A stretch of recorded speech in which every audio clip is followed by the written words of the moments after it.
赖总好，赖总好。你们好。赖总早。你们好，你们好。你先去忙吧。好，快点啊。助理啊。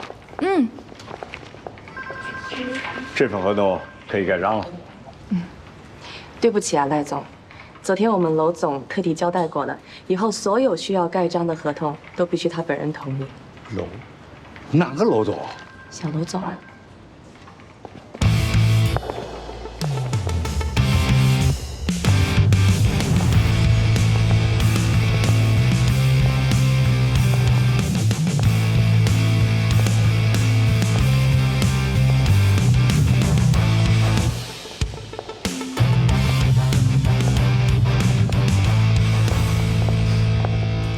好了，各位，我来宣布一条新的人事任命。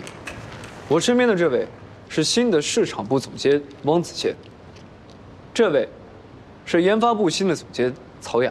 哎，等等，他们是总监，那老刘和老冯怎么办？还有一条新的人事调动命令，刘总跟冯总今天要去人事部办理离职手续。解约？不是，不应该是续约吗？ 确实是解约，这个我已经核对过很多次了。可是我帮过你们小娄总的，我知道，但是具体情况我不太清楚。可是这个名单我确实是跟他办公室吗？他在办公室。好，这个。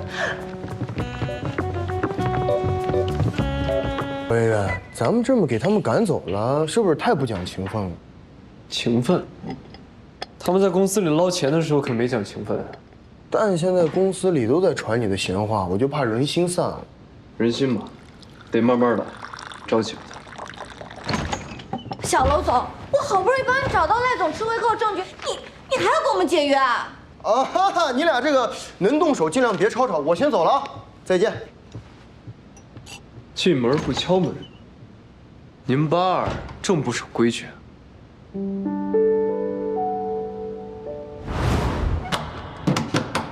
老板，开门！老板，开门！快走，快走！走！啊，老板，我跟你说，你不能待在这儿，他们呀。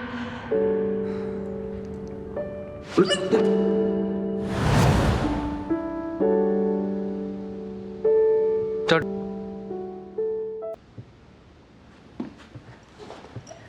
原来是他，糟了，他不会认出我来吧？董小姐，还没来得及跟您说谢谢呢。来，一边请。啊，不用了。请。来，请坐。来，喝咖啡。董小姐是脖子不太舒服吗？哦，是我昨天睡觉的时候脖子落枕了。 实在不好意思啊，小娄总，您见谅。没关系，我坐的离你近点。您坐对面就行，我这耳朵好使。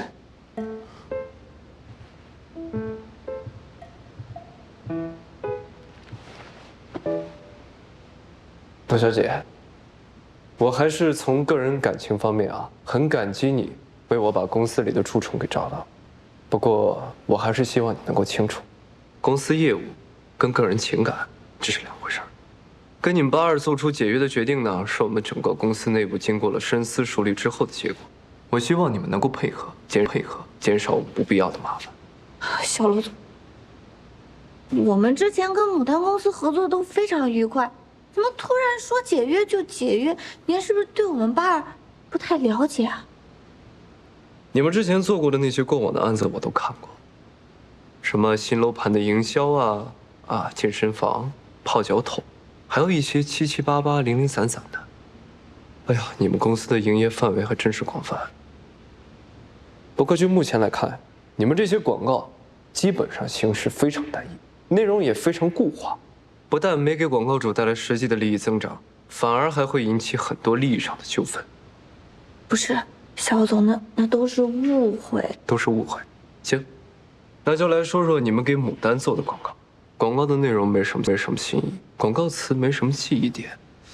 哎呀，这网络投放和点击量几乎可以少到忽略不计，甚至我说不出来任何一点优点。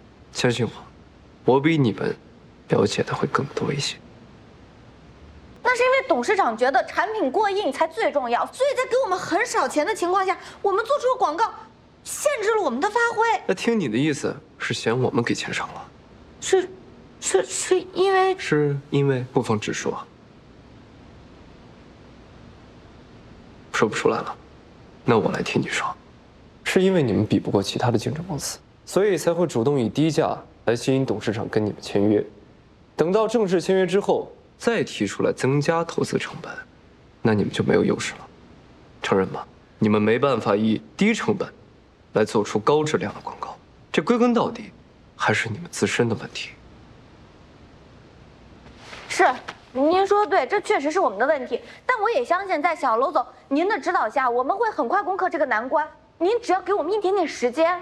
官话套话一大堆，有这时间不如真正干点有意义的事。